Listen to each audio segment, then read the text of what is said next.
ಪ್ರಜಾಪಿತ ಬ್ರಹ್ಮಕುಮಾರಿ ಈಶ್ವರಿ ವಿಶ್ವವಿದ್ಯಾಲಯದಲ್ಲಿ ರಕ್ಷಾಬಂಧನ ಹಬ್ಬ ಆಚರಣೆ. ರಕ್ಷಾಬಂಧನ ಎಂಬುದು ರಾಷ್ಟ್ರೀಯ ಭಾವೈಕ್ಯತೆಯ ಪ್ರತೀಕವಾಗಿದೆ. ರಾಜಯೋಗಿನಿ ಅಕ್ಕ.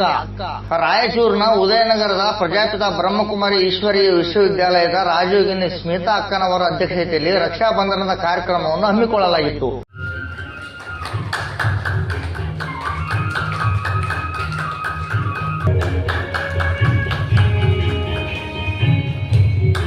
ಕಾರ್ಯಕ್ರಮವನ್ನು ದೀಪ ಬೆಳಗುವುದರ ಮೂಲಕ ಉದ್ಘಾಟಿಸಿ ರಕ್ಷಾಬಂಧನ ಉದ್ದೇಶಿಸಿ ಸಂದೇಶ ನೀಡಿದ ರಾಜಯೋಗಿನಿ ಸ್ಮಿತಾ ಅಕ್ಕನವರು, ರಾಷ್ಟ್ರೀಯ ಭಾವೈಕ್ಯತೆಯ ಪ್ರತೀಕ ರಕ್ಷಾಬಂಧನವಾಗಿದೆ. ಸರ್ವರನ್ನು ಸದ್ಭಾವನೆಯಿಂದ ಕಂಡು ಅವರಿಗೂ ಭಗವಂತನ ಶಕ್ತಿ ಇರಲಿ, ಎಲ್ಲಾ ಕ್ಷೇತ್ರಗಳು ಬಲಿಷ್ಠವಾಗಿ ಬೆಳೆಯಲಿ ಎಂಬ ಒಳ್ಳೆ ಭಾವನೆಯಿಂದ ಕಟ್ಟುವ ರಾಖಿಯು ಸರ್ವರಿಗೆ ರಕ್ಷಣೆಯಾಗಿ ಇರುತ್ತದೆ ಎಂದು ಹೇಳಿದರು. ರಕ್ಷಾಬಂಧನ ಇದು ರಾಷ್ಟ್ರೀಯ ಭಾವೈಕ್ಯದ ಪ್ರತೀಕ. ಏಕೆಂದ್ರೆ ರಾಖಿಯನ್ನ ಕಟ್ಟಿದ್ವಿ ಅಂದಾಗ ನಾವೆಲ್ಲ ಸಹೋದರ ಸಹೋದರಿಯರು, ಒಬ್ಬ ಪಿತನ ಮಕ್ಕಳು. ನಮ್ಮಲ್ಲಿ ಜಾತಿ ಭೇದ, ವಯೋಭೇದ, ಲಿಂಗಭೇದ, ವರ್ಣಭೇದ, ಭಾಷಾ ಭೇದ, ಪ್ರಾಂತೀಯ ಭೇದ, ಬಡವ ಶ್ರೀಮಂತ ಎನ್ನುವ ಭೇದ, ಯಾವ ಪ್ರಕಾರ ಭೇದವಿಲ್ಲದೆ ನಾವೆಲ್ಲರೂ ಒಬ್ಬ ಭಗವಂತನ ಮಕ್ಕಳು.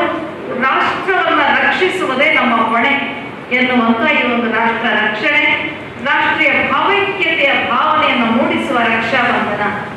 ಇನ್ನ ಈಗ ಅಡಿಗೆ ಮಾಡೋದಂತೂ ಒಪ್ಪಿಕೊಂಡ್ರಿ, ಊಟ ಮಾಡೋದು ಉತ್ತರ ಕೊಡಿ. ಅಲ್ಲ, ನೀವು ಮಾಡಲ್ಲ ಅಂತಲ್ಲ, ಅವ್ರಿಗೆ ಅವನು ಕೇಳ. ಈಗ ಊಟ ಮಾಡೋ ಉತ್ತರ ಕೊಡಿ.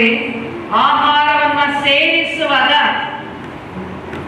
ನಾನು ಟಿವಿ ಎದುರಿಗೆ ಕುಳಿತು ಊಟ ಮಾಡ್ತೀನಿ ಅಥವಾ ಮೊಬೈಲ್ ನೋಡ್ಕೊಂಡೇ ಊಟ ಮಾಡ್ತೀನಿ.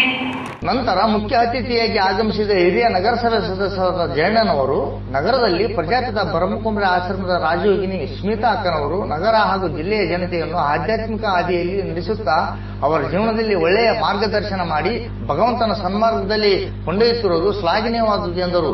ಸರ್ವರಿಗೂ ರಕ್ಷಾಬಂಧನ ಹಬ್ಬದ ಶುಭಾಶಯಗಳನ್ನು ತಿಳಿಸಿದರು. ನಂತರ ಮಾತನಾಡಿದ ಡಾಕ್ಟರ್ ಅರುಣಾ ಹಿರೇಮಠ್ ಅವರು ಮಾತನಾಡಿ, ರಾಜಯೋಗಿನಿ ಸ್ಮಿತಾ ಅಕ್ಕನವರು ರಾಯಚೂರು ಜನತೆಗೆ ಸದಾಕಾಲ ಧ್ಯಾನ, ಶಿವಚಿಂತನೆ, ಶಿವ ಪರಮಾತ್ಮನ ದರ್ಶನ, ಶಿವಶರಣರ ತತ್ವ ವಚನಗಳ ಮೂಲಕ ಆಧ್ಯಾತ್ಮಿಕವಾಗಿ ಭಗವಂತನ ಹತ್ತಿರ ಕೊಂಡೊಯ್ಯುತ್ತಿರುವುದು ರಾಯಚೂರಿನ ಆಧ್ಯಾತ್ಮಿಕ ರತ್ನವಾಗಿದ್ದಾರೆ ಎಂದು ಹೇಳಿದರು. ಡಾಕ್ಟರ್ ದಂಡಪ್ಪ ಬಿರದಾರ್ ಮಾತನಾಡಿ, ಸ್ಮಿತಾ ಅಕ್ಕನವರು ಪ್ರತಿ ವರ್ಷವೂ ತಪ್ಪದೆ ರಕ್ಷಾಬಂಧನ ಹಬ್ಬವನ್ನು ಆಚರಿಸುತ್ತಿರುವುದು ಮೆಚ್ಚುವಂತಹದ್ದು ಎಂದು ಹೇಳಿದರು. ಈ ಸಂದರ್ಭದಲ್ಲಿ M Amaresh, HRD, KPC Shaktinagar, Harish Nadagouda ನಗರಸಭೆ ಸದಸ್ಯರು, ರಾಮಣ್ಣ ನಿವೃತ್ತ ಇನ್ಸ್ಪೆಕ್ಟರ್, ರಾಮಸ್ವಾಮಿ ನೂಲಿ, ಸುರೇಖಾ ಪಿ, ಸತ್ಯನಾಥ ಶಕ್ತಿನಗರ, ಜಗದೀಶ, ವಿದ್ಯಾಲಯದ ಕಾರ್ಯದರ್ಶಿಗಳಾದ ಶಾರದಾ ಅಕ್ಕ, ವಿಶ್ವವಿದ್ಯಾಲಯದ ಪರಿವಾರದ ಸರ್ವ ಸದಸ್ಯರು ಉಪಸ್ಥಿತರಿದ್ದರು.